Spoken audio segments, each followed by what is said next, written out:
بسم الله الرحمن الرحيم. السلام عليكم ورحمة الله وبركاته. إن الحمد لله نحمده ونستعينه ونستغفره ونعوذ بالله من شرور أنفسنا وسيئات أعمالنا. من يهده الله فلا مضل له ومن يضلل فلا هادي له. وأشهد أن لا إله إلا الله وحده لا شريك له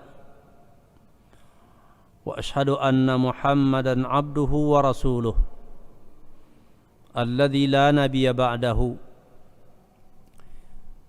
اللهم صل وسلم على نبينا محمد وعلى آله وأصحابه والتابعين والتابع التابعين ومن تبعهم بإحسان إلى يوم الدين. أما بعد، فقال الله جل وعلا في كتابه الكريم: يا أيها الذين آمنوا اتقوا الله حق تقاته ولا تموتن إلا وأنتم مسلمون.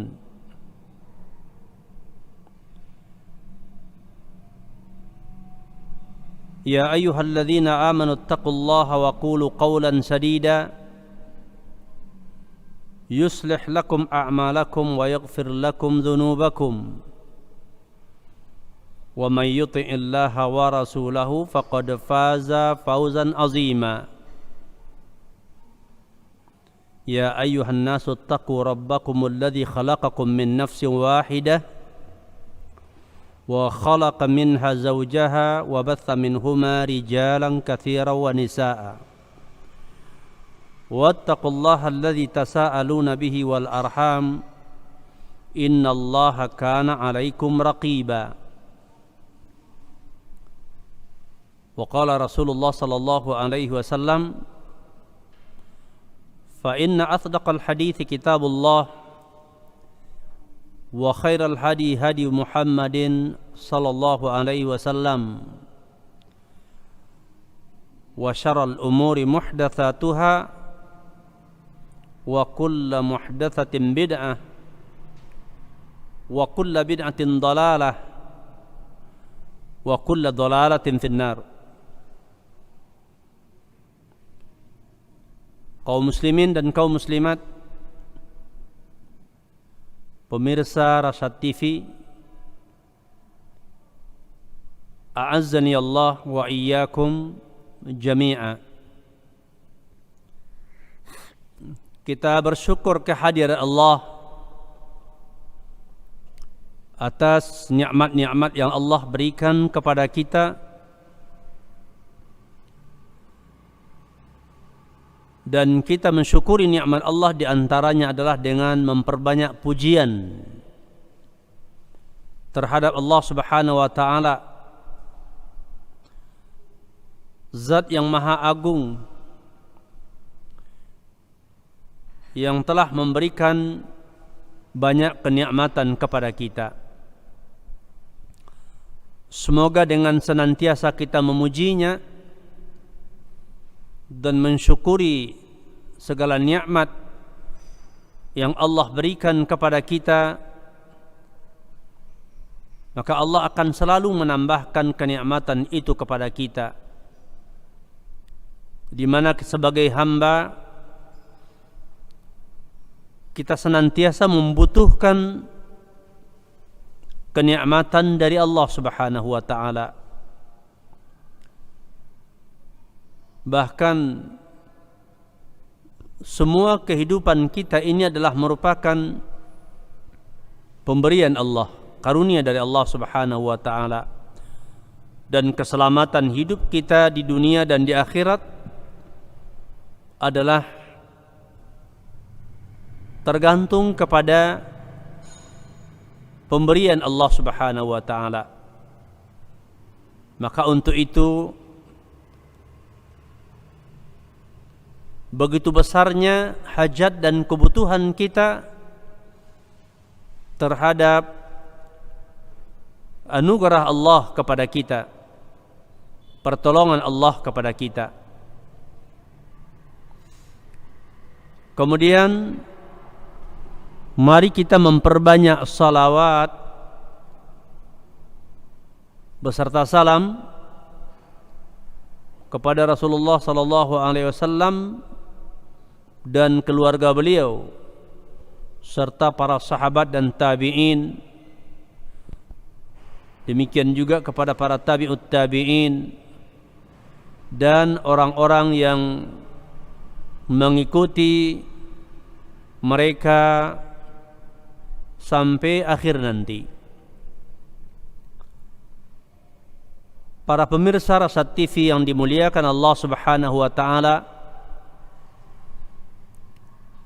kajian kita tentang kaidah-kaidah dan usulul jami'ah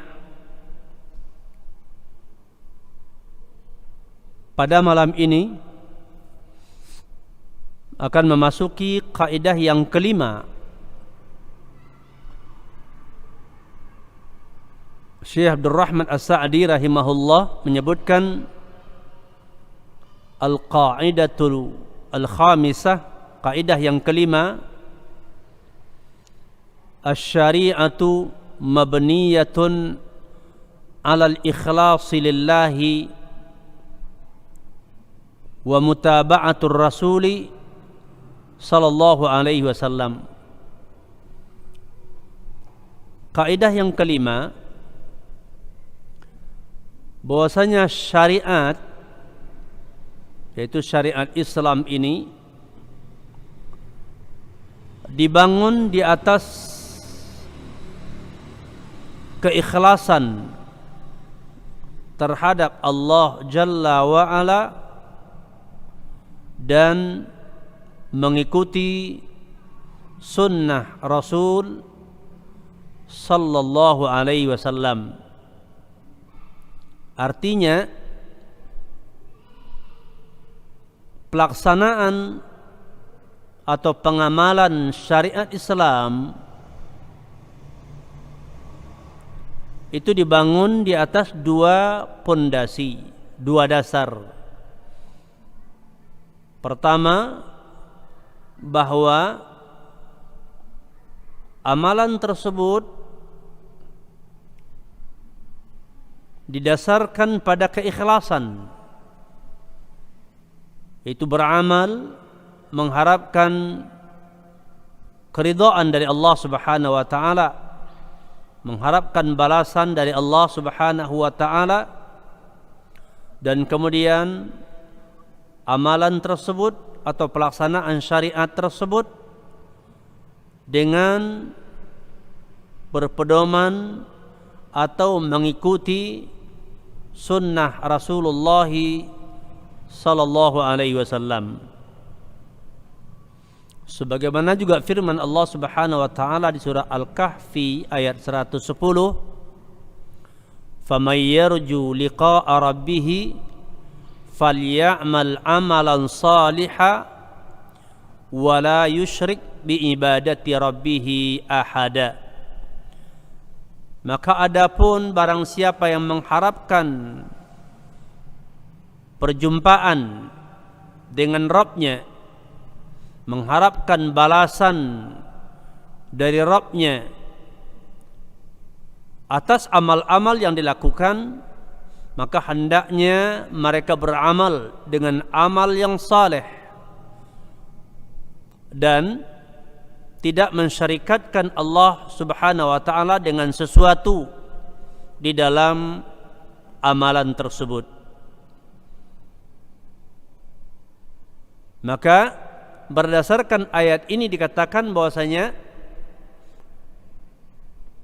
amalan seseorang itu diterima oleh Allah Subhanahu wa taala apabila memenuhi dua ketentuan ini, yaitu yang pertama, dia melaksanakan dengan ikhlas, mengharapkan keridhaan dari Allah Subhanahu wa taala, dan yang kedua, amalan tersebut, pelaksanaan syariat tersebut dibangun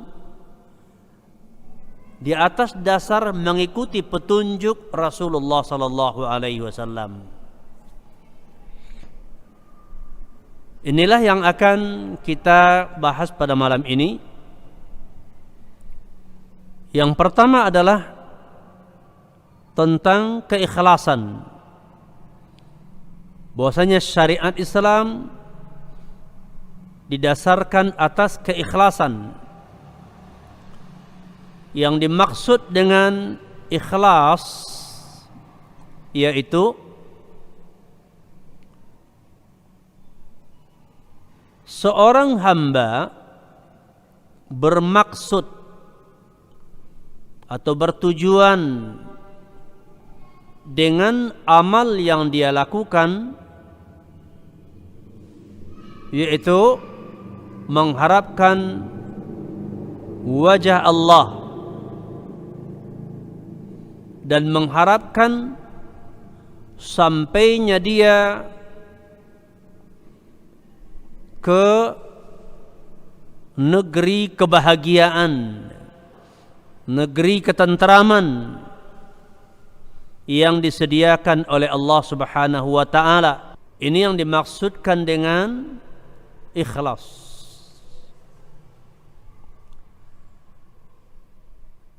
Dan lawan daripada ikhlas itu adalah asyirk, kesyirikan.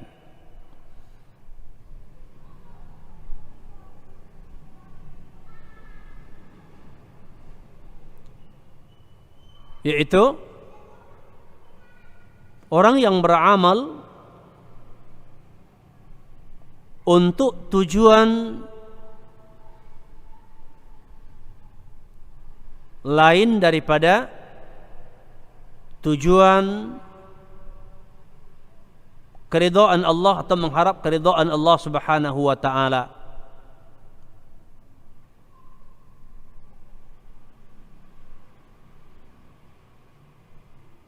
Orang-orang yang ikhlas dalam beramal, bahwa amalan-amalan ketika dia melaksanakan apa yang diperintahkan oleh Allah dan di dalam meninggalkan apa-apa yang diharamkan oleh Allah Subhanahu wa taala, itu dia lakukan dikarenakan dia berharap balasan kebaikan dari Allah. Dia berharap balasan kebaikan dari Allah Subhanahu wa taala. Balasan-balasan yang Allah berikan dengan dasar keridhaan Allah terhadap orang tersebut dengan amal-amal yang mereka lakukan.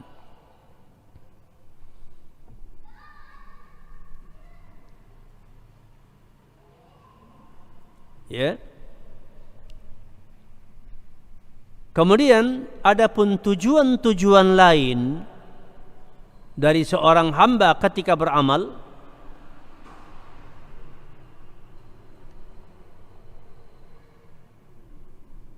seperti tujuan-tujuan yang berkaitan dengan kepentingan dunia, di mana seorang hamba menginginkan dengan ibadah yang dia lakukan adalah keuntungan dari keuntungan dunia. Dan hal ini terdiri dari beberapa macam bentuk atau kepada beberapa bahagian, terdiri dari beberapa bahagian. Yang pertama adalah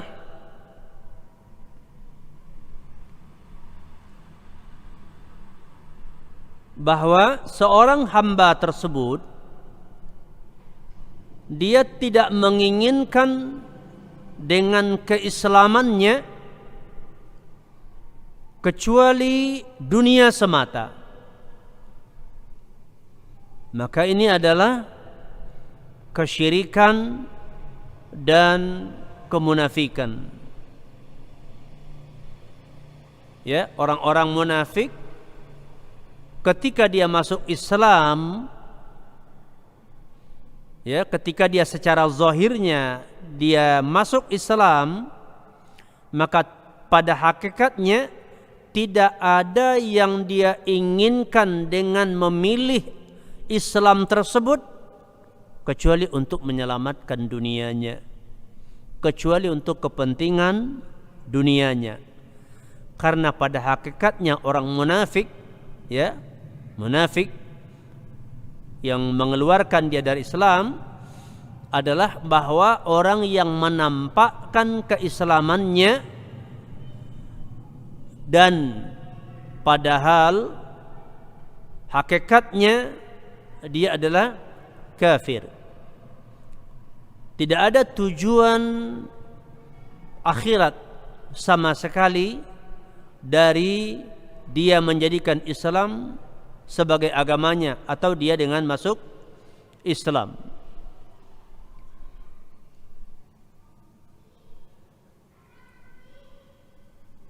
Itu yang pertama. Dan ini menunjukkan tentunya adanya di antara kaum muslimin secara zahir, yang kita katakan kaum muslimin, ada di antara mereka orang-orang yang keislamannya itu hanyalah secara zahir saja, tapi pada batinnya dia adalah orang kafir.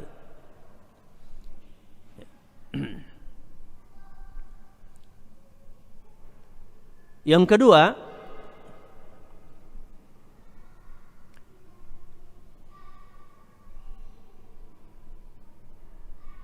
seorang hamba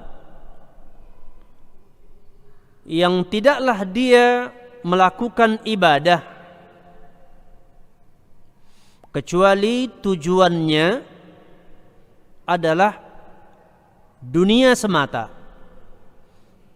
Ya, tidaklah dia lakukan suatu ibadah kecuali dengan ibadah itu tujuannya adalah dunia. Seperti umpamanya contohnya orang yang berhaji dengan tujuan untuk mendapatkan harta, atau seperti orang yang berperang tujuannya adalah untuk mendapatkan ghanimah semata. Artinya itulah tujuannya, tujuan tunggal. Berhaji untuk mendapatkan harta, berperang untuk mendapatkan ghanimah semata. Atau orang yang menuntut ilmu syar'i, yang mempelajari agama Islam, ilmu syariat dengan tujuan semata-mata untuk mendapatkan pekerjaan.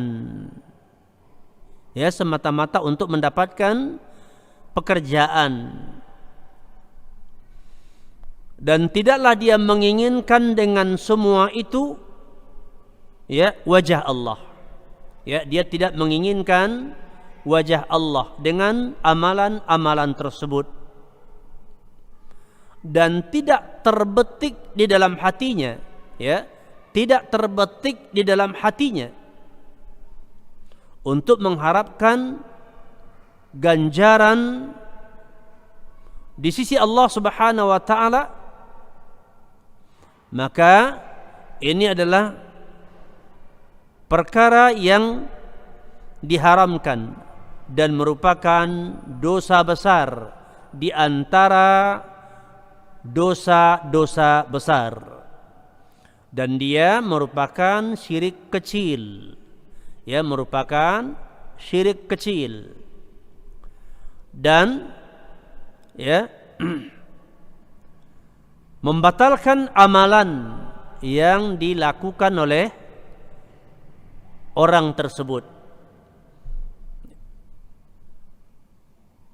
Berbeda dengan yang pertama. Yang pertama adalah seseorang itu tidaklah dia beragama dengan agama Islam, yaitu secara zahirnya, kecuali tujuannya dengan memilih agama itu adalah untuk menyelamatkan dunianya semata.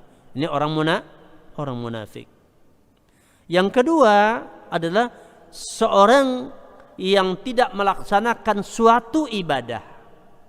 Ya, ibadah yang dia lakukan, ya, tujuannya adalah dunia semata.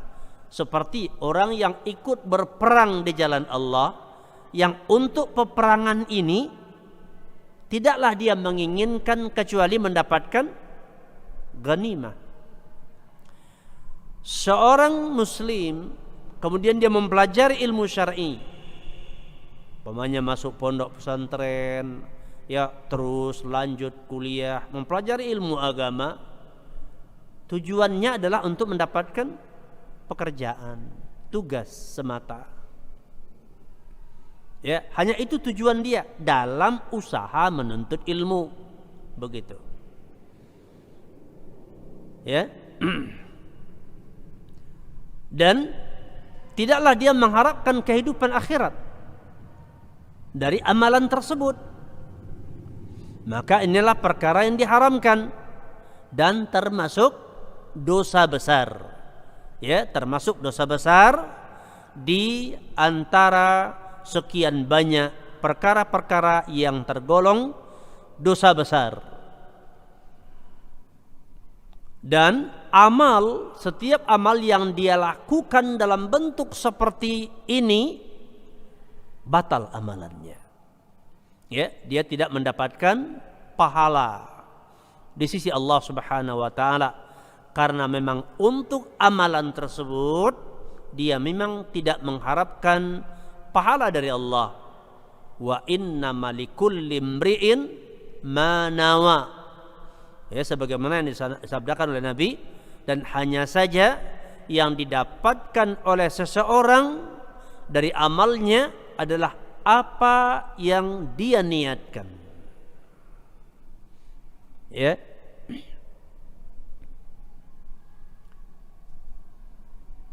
Dalilnya adalah firman Allah Subhanahu wa taala di surat Hud ayat 15.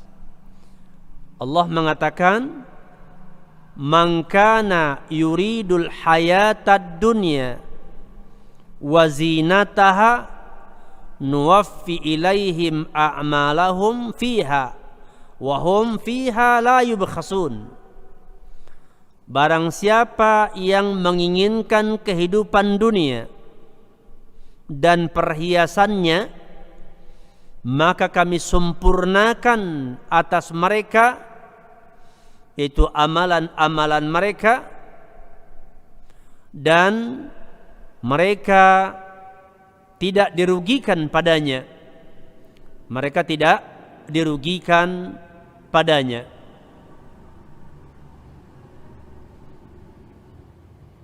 Ini adalah yaitu orang-orang yang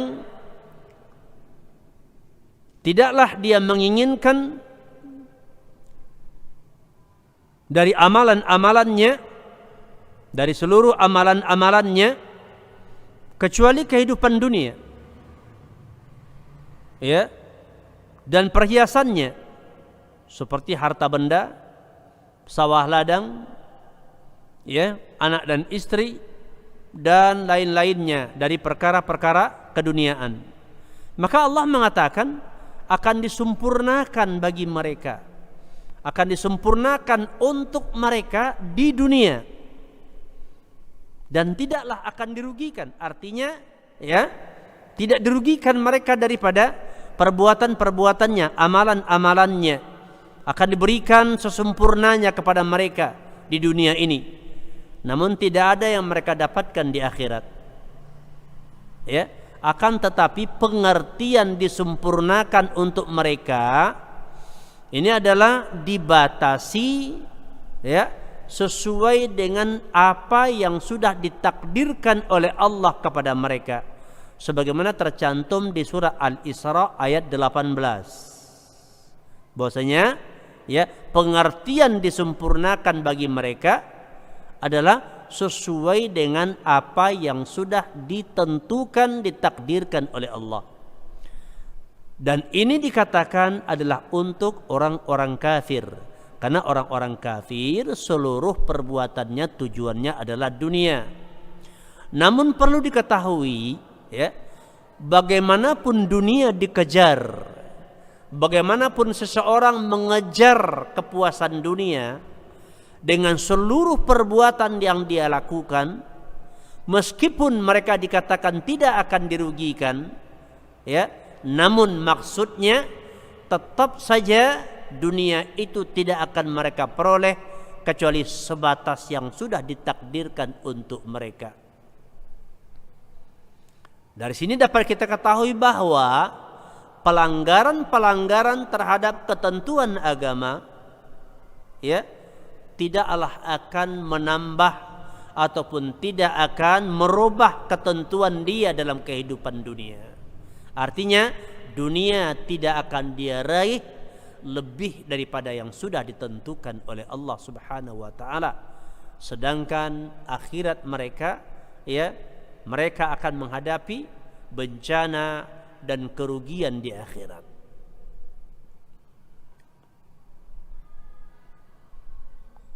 Kemudian dari sunnah, dalil dari sunnah, hadis dari Abu Hurairah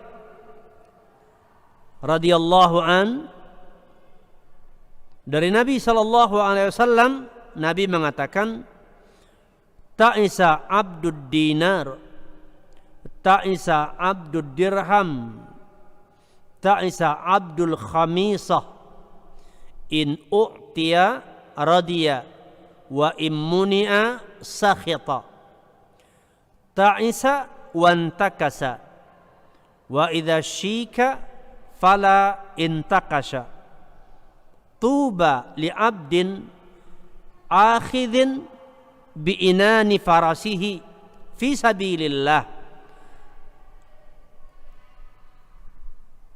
ash'asa ra'suhu mughbaratan qadamahu, wa in kanatil hirasatu kana fil hirasati, wa in kanatis saqatu kana fis saqati, in syafa'a lam yushaffa, wa in ista'zana lam yu'zan lahu.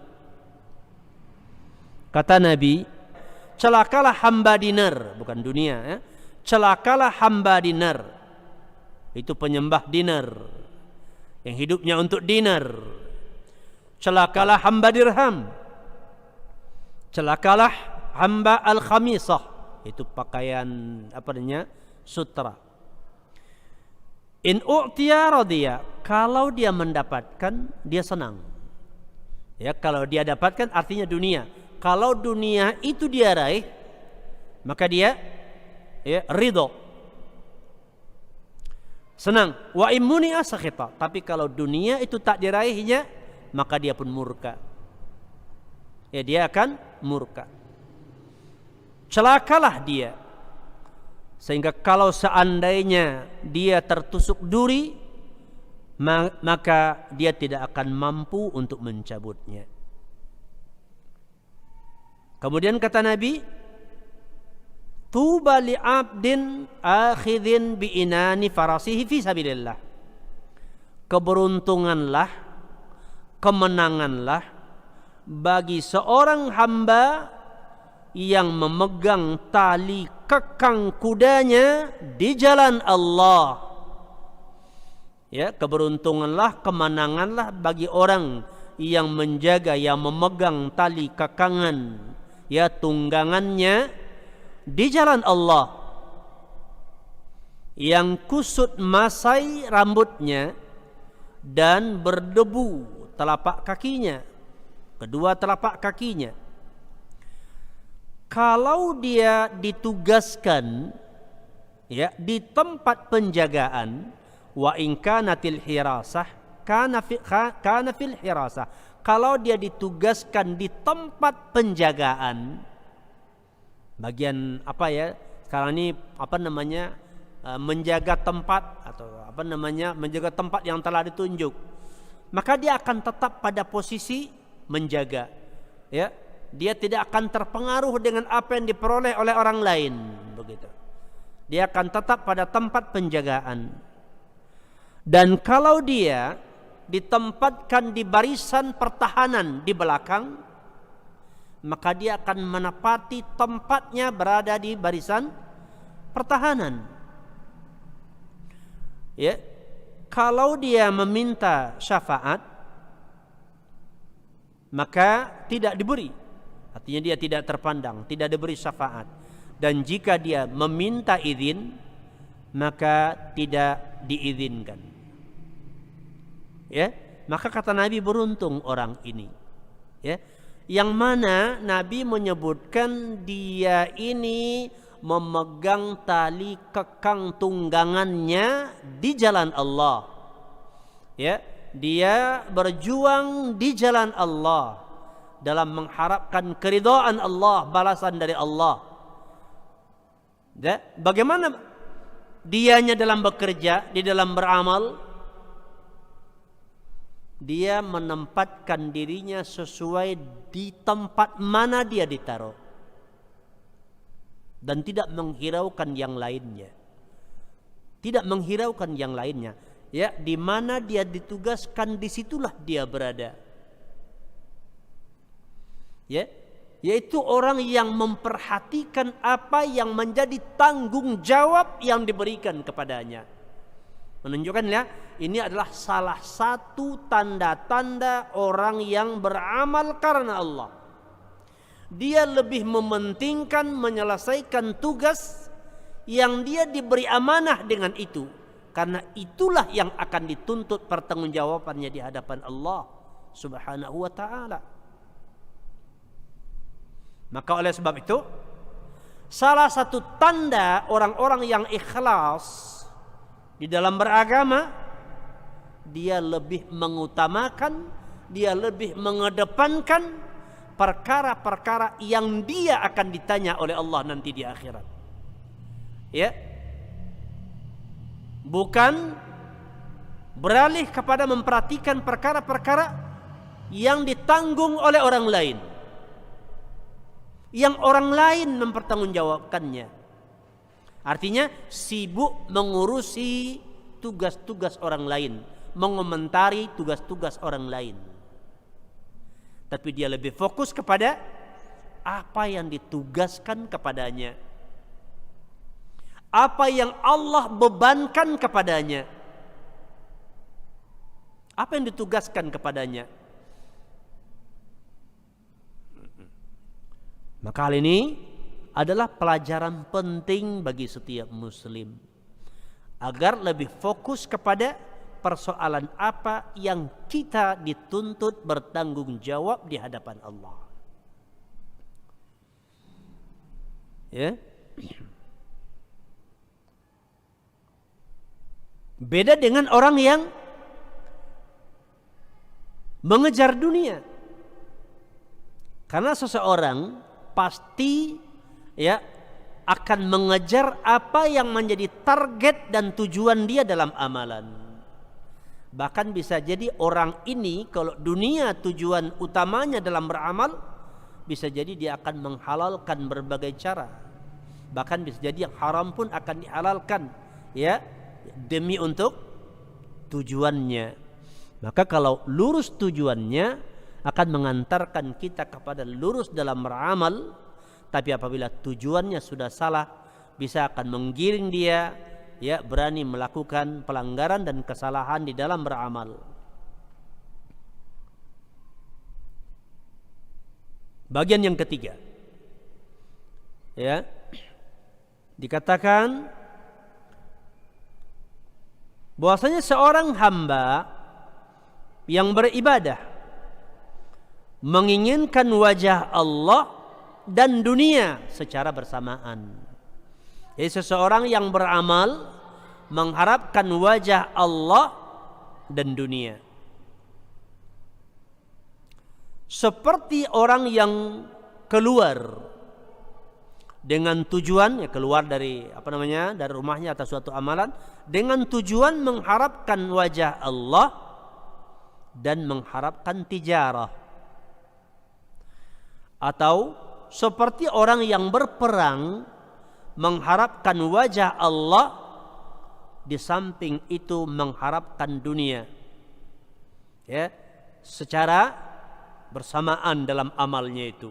Dia mengharapkan wajah Allah dan mengharapkan juga dunia.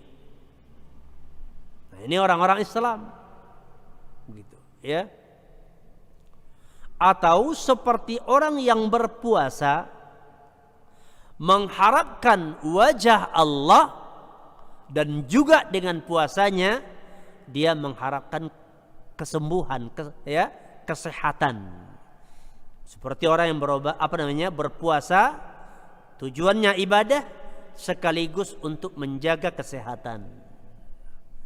Ya, maka bagaimana hal ini? Disebutkan oleh pensyarah kitab ini, ya. Beliau mengatakan di dalamnya ada 3 perkataan, 3 pendapat. Al-qaulul awal, pendapat yang pertama, butlanul amal limunafatihi al-ikhlas, batal amalnya. Kata pendapat yang pertama, batal amalnya karena menafikan keikhlasan, karena terusak karena tujuan-tujuan dunianya. Al-qaul tsani, perkataan yang kedua, sihhatul amal, sah amalannya, ya, sah amalannya karena dia juga mengharapkan wajah Allah. Al-qaul tsalis, perkataan yang ketiga, mengatakan, ya, kalau lebih dominan, ya, kalau lebih dominan tujuan ibadahnya, ya, yang lebih dominan adalah tujuan ibadahnya dari amalan tersebut, ya, maka sah, benar. Tapi kalau yang lebih dominan tujuan dunianya, batal amalannya. Ya, kalau lebih dominan tujuan ibadahnya, sah amalannya. Kalau lebih dominan tujuan dunianya, batal amalannya. Kemudian kata beliau, wa ala kulli, ya, wa ala kullin fa ajruhu naqisun. Ya, kesimpulannya bahwa ganjarannya itu adalah berkurang, ya. Ganjarannya berkurang. Dari Abdullah bin Amru, dia mengatakan, aku mendengar Nabi sallallahu alaihi wasallam berkata, ma min ghaziyatin yaghzu fi sabilillah fayusibuna al-ghanimata illa ta'ajjalu thuluthai ajrihim minal akhirah wa yabqa lahum ats-thuluts wa illam yusibu ghanimatan tamma lahum ajruhum.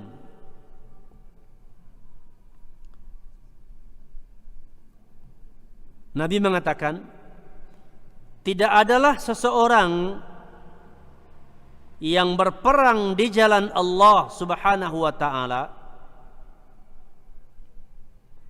kemudian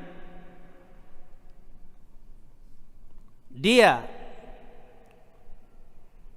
berperang tersebut dengan tujuan, ya, mendapatkan ghanimah dan mendapatkan, yaitu adalah ganjaran sebagai ibadah, kecuali dikatakan disegerakan atasnya itu 2/3 ganjarannya, ya, daripada ganjaran akhirat, ya, disegerakan 2/3-nya dan tetap baginya 1/3, ya. Kemudian, ya, jika dia sebagian sudah didapatkannya, ya, dan kalau dia tidak mendapatkannya, ya, ghanimah, maka sempurnalah balasannya, ya, di akhirat.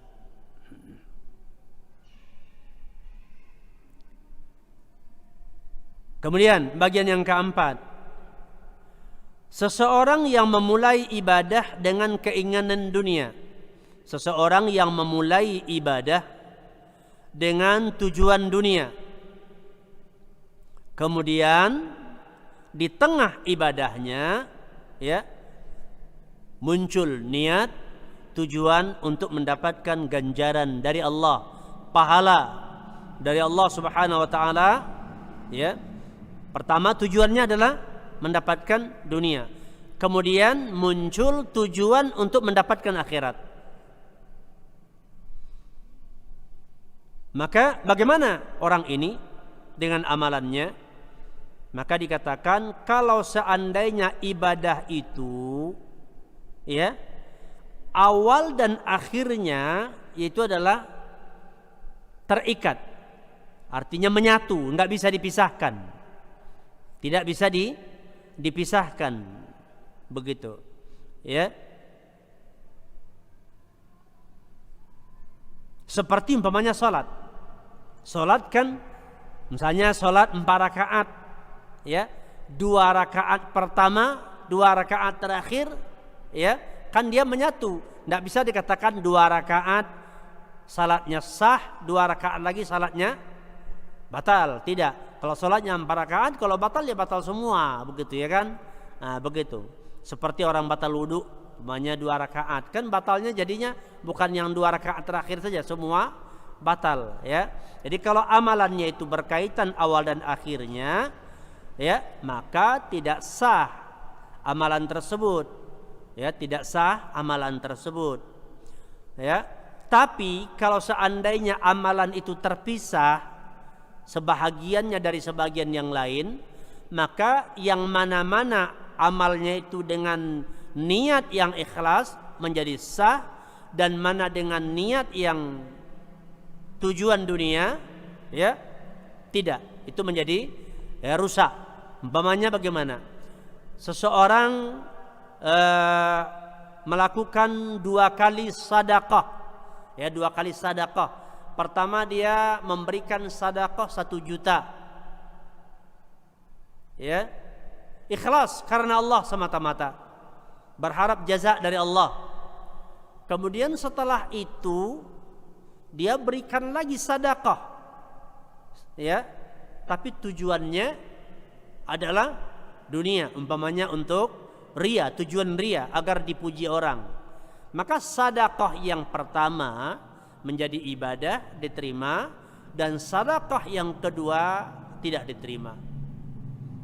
Nah, kenapa? Karena sedekah yang pertama dan yang kedua itu terpisah.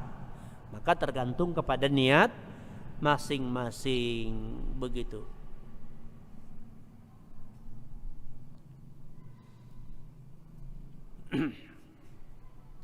Bentuk yang kelima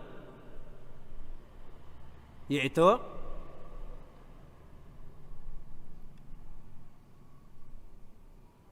faktor yang mendorong seseorang itu beramal ya. Bentuk yang kelima, faktor yang mendorong seseorang itu beramal adalah untuk mendapatkan ganjaran di sisi Allah, untuk mendapatkan pahala, mendapatkan pahala akhirat ya. Faktor yang mendorong dia untuk melakukan amal, atau amal itu diawali dengan tujuan ikhlas karena Allah, mengharapkan jaza dari Allah Subhanahu wa taala.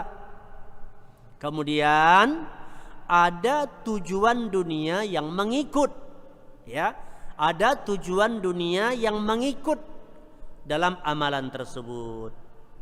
Jadi amalan itu ya awalnya dilakukan dengan tujuan ibadah, tujuan untuk mendapatkan pahala dari Allah. Di samping itu ada tujuan yang mengikut ya, ada tujuan yang mengikut, yaitu tujuan dunia. Maka perkara ini dikatakan dibolehkan. Perkara ini dibolehkan. Dengan dasar atau dengan dalil bahwasanya Allah Subhanahu wa taala ya memberikan ganjaran terhadap beberapa bentuk ibadah, yaitu sebahagiannya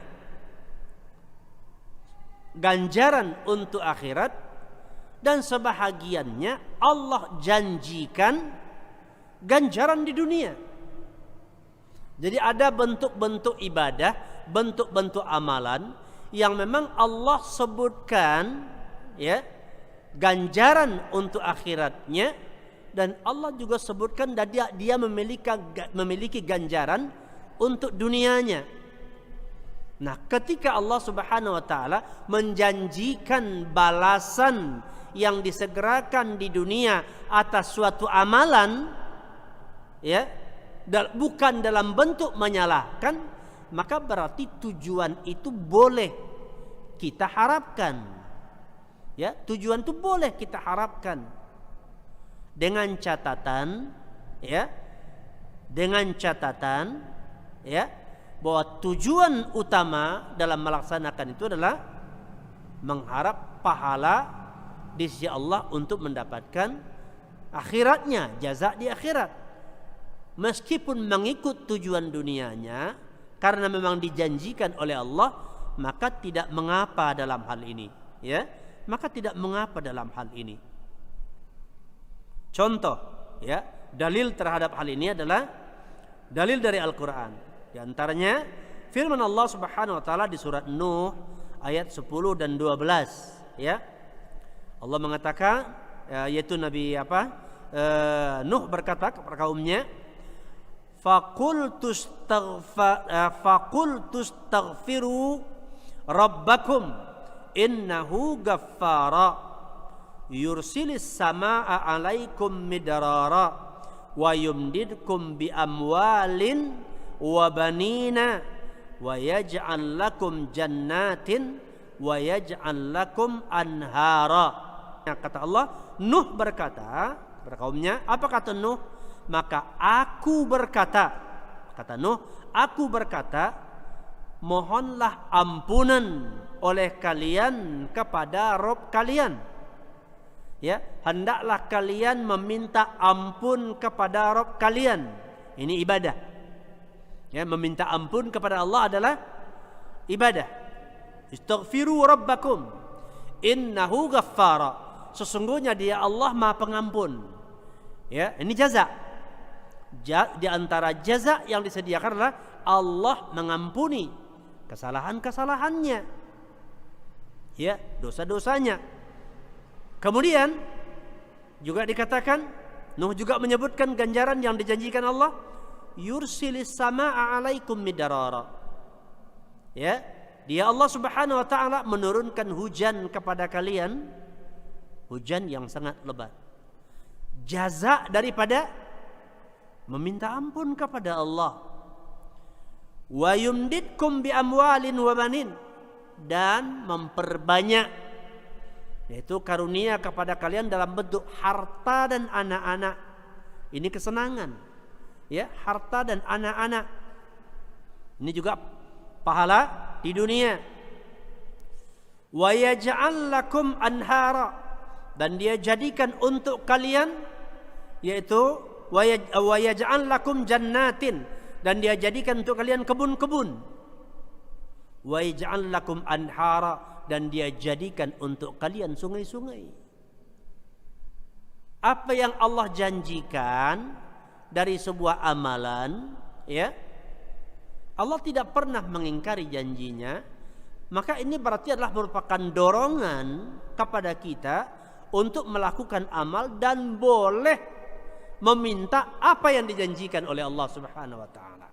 Seperti juga, ya, Allah mengatakan, "Wa may yattaqillaha yaj'al lakum makhraja wa yarzuqhu min haitsu la yahtasib."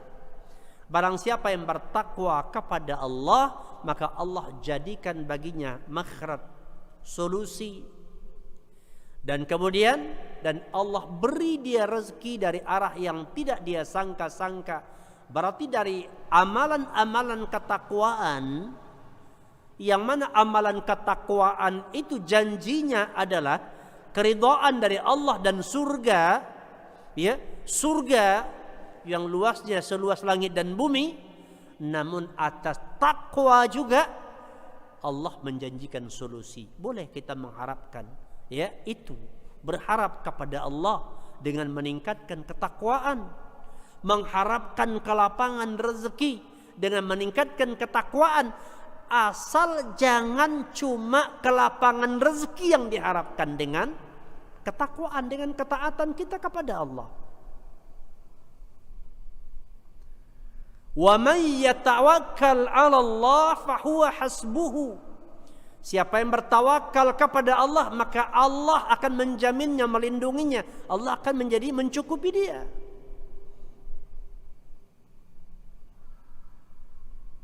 Maka dibolehkan, asalkan jangan, ya, dunia semata atau lebih mengedepankan dunianya, ya, tujuan dunia dari amal-amal yang dilakukan.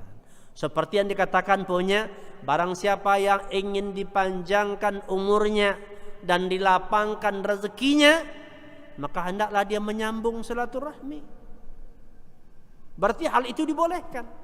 Di samping kita mengharapkan jaza untuk kehidupan akhirat, ridhanya Allah, melihat wajah Allah dan dimasukkan ke dalam surga, maka boleh mengharapkan tujuan dunia, ya, sebagaimana yang dijanjikan oleh Allah, ya, di mana ini yang dimasukkan dengan seseorang yang beramal, di mana yang mendorong dia untuk beramal adalah tujuan akhirat, pahala dari Allah, kemudian beserta dengan itu mengikuti itu ada kepentingan atau tujuan dunianya, maka hal itu adalah mubah, dibolehkan, ya. Sebagaimana juga dalil dari sunnah, yaitu dari Abdullah bin Mas'ud radhiyallahu an, dia mengatakan, berkata Rasulullah sallallahu alaihi wasallam, ya, tabi'u bainal haji wal umrati fa innama yanfiyanil faqra wadh dhunuba kama yanfi al-kiru khabathal hadid wadh dhahab wal fiddah wa laysa li hajjatin mabruratin illa al jannah. Kata Nabi, ikutilah, ya, haji itu dengan umrah, maka sesungguhnya kedua hal itu, haji dan umrah yang disusulkan itu, menghilangkan kefakiran, menghilangkan dosa, sebagaimana, ya, api bisa menghilangkan kotoran besi, emas dan perak, dan tidak ada balasan terhadap haji yang mabrur kecuali surga, ya, menunjukkan bahwa boleh berharap, berniat dengan haji dan umrah itu untuk menghilangkan kefakiran, di samping menghilangkan dosa, di samping mengharapkan surga. Dan itu yang utama, yaitu mengharapkan surga, menghapus dosa-dosa, karena tidak akan masuk ke dalam surga kecuali orang yang sudah dibersihkan dosa-dosanya, ya, tidak akan masuk ke dalam surga kecuali orang yang sudah dibersihkan dosa-dosanya. Jadi perkara terpenting bagi kita adalah berharap kepada Allah dengan berbagai cara, apakah dengan minta ampun, apakah dengan amal saleh, dengan taubat, dengan sedekah dan lain-lainnya. Sangat besar kebutuhan kita untuk dihapusnya dosa-dosa kita. Maka berusahalah untuk mendapatkan pengampunan Allah dengan segala cara yang disediakan oleh Allah Subhanahu wa taala. Seperti diantaranya adalah memperbanyak perbuatan, ya, kebaikan, ya. Wa atbi'is sayyi'atal hasanata tamhuha, ya, fa innal hasanat yudhibna as-sayyi'at. Ikutilah kesalahan itu dengan banyak berbuat baik, sesungguhnya kebaikan-kebaikan itu bisa ya menghilangkan keburukan-keburukan. Ya. Kemudian yang keenam. Yang keenam, bentuk yang keenam, seseorang yang melaksanakan ibadah. Seseorang yang melaksanakan ibadah dengan ikhlas yang sempurna. Tak ada tujuan lain sama sekali ketika dia beramal. Ya, dia beramal dengan tujuan murni mengharapkan ridha Allah semata-mata, mengharapkan jaza dari Allah semata-mata. Tidak ada tujuan lain sedikit pun. Sama sekali tidak ada. Kemudian setelah itu ya, dia menginginkan dengan amal yang ikhlas tadi ada kepentingan atau tujuan dunianya. Ya, beda ya dengan yang sebelumnya nomor 5. Kalau nomor 5 tadi yang mendorong dia beramal adalah tujuan akhirat, pahala dari Allah, dan bersamaan dengan itu, dengan amal itu juga dia mengharapkan dunia, itu mubah. Sekarang yang keenam, bedanya dia itu beramal melaksanakan suatu ibadah ikhlas, sempurna keikhlasannya. Ya, karena Allah semata-mata. Kemudian setelah itu ya, dia berharap dari amalan tadi yang ikhlas itu, yaitu ada kepentingan yang berkaitan dengan kemaslahatan dunia. Mana ini contohnya? Ini adalah seperti kisah 3 orang ya saleh, 3 orang saleh yang terkurung di dalam sebuah gua.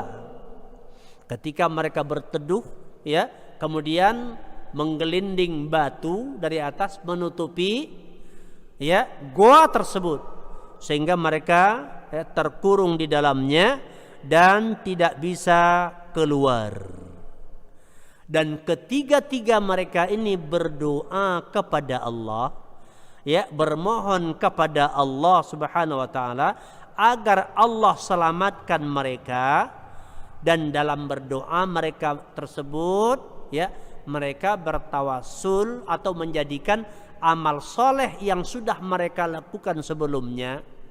Ya, mereka berdoa dengan bertawassul, mengharap dengan amal soleh yang dulunya mereka lakukan dengan ikhlas, agar dengan itu Allah memberi pertolongan kepada mereka untuk membebaskan mereka daripada ya kondisi mereka yang terkurung di dalam gua tersebut.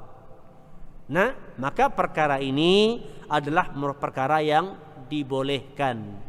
Jadi boleh kita ya berdoa kepada Allah dan kemudian menyebutkan amal-amal soleh yang kita lakukan, yang sudah kita lakukan, dan kita berharap kepada Allah agar dengan itu Allah memberikan pertolongan kepada kita terkait kondisi kita di dunia untuk mendapatkan manfaat kemaslahatan atau untuk terbebas daripada kemudaratan yang menimpa kita. Ya. Ini adalah kondisi-kondisi amal, ibadah, dan orang-orang yang beramal, orang-orang yang beribadah. Ada yang sama sekali tidak ada bahagian akhirat untuk mereka, meskipun ada amal-amal mereka itu yang sesuai dengan syariat. Ya, tapi tidak ada bagian mereka di akhirat. Kenapa? Karena semua amalan mereka adalah untuk dunia, dan ini adalah orang kafir. Orang kafir itu kan juga banyak amalan dia yang baik-baik. Seperti apa? Menafkahi anak istrinya, amalan itu baik. Ya, mengurus orang tuanya, amalan itu baik. Membantu orang-orang yang kesusahan, amal itu baik. Tapi apakah mereka dapat pahala untuk keselamatan akhirat mereka? Tidak. Kenapa? Karena memang mereka tidak butuh akhirat. Bagi mereka semua amalnya tujuannya dunia, maka disempurnakan balasannya di dunia, tapi tetap saja sebatas yang sudah ditakdirkan, tidak melebihi itu. Ya, jadi tidak menambah keselamatan dunia mereka, namun menghancurkan akhiratnya. Dan ada sebahagian manusia beramal, ya, misalnya dengan amalan-amalan yang amal itu tidak ada jazaknya bagi dia amal tersebut. Kenapa? Ketika dia melaksanakan suatu amalan, dalam amalan itu tujuannya dunia.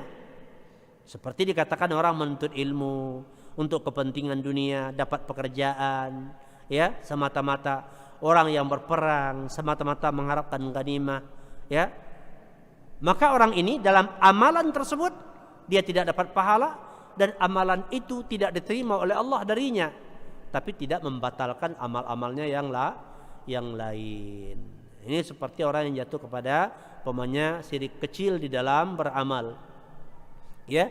Dan kemudian ada orang yang beribadah, ya, mana dia mengharapkan akhirat dan dunia secara bersamaan dalam amalnya itu. Maka di sini ada rinciannya, tergantung kepada apa yang dominan dalam tujuan amalnya tersebut. Dan kemudian ada orang yang beramal tujuan awalnya dunia, atau mungkin sebaliknya, kemudian di tengah amalan terjadi perubahan. Ya, di tengah amalan terjadi perubahan. Maka tergantung kepada bentuk amalan itu, apakah awal dan akhirnya berkaitan ataupun terpisah. Dan kemudian ada orang yang beramal, amalnya itu murni karena Allah Subhanahu wa taala.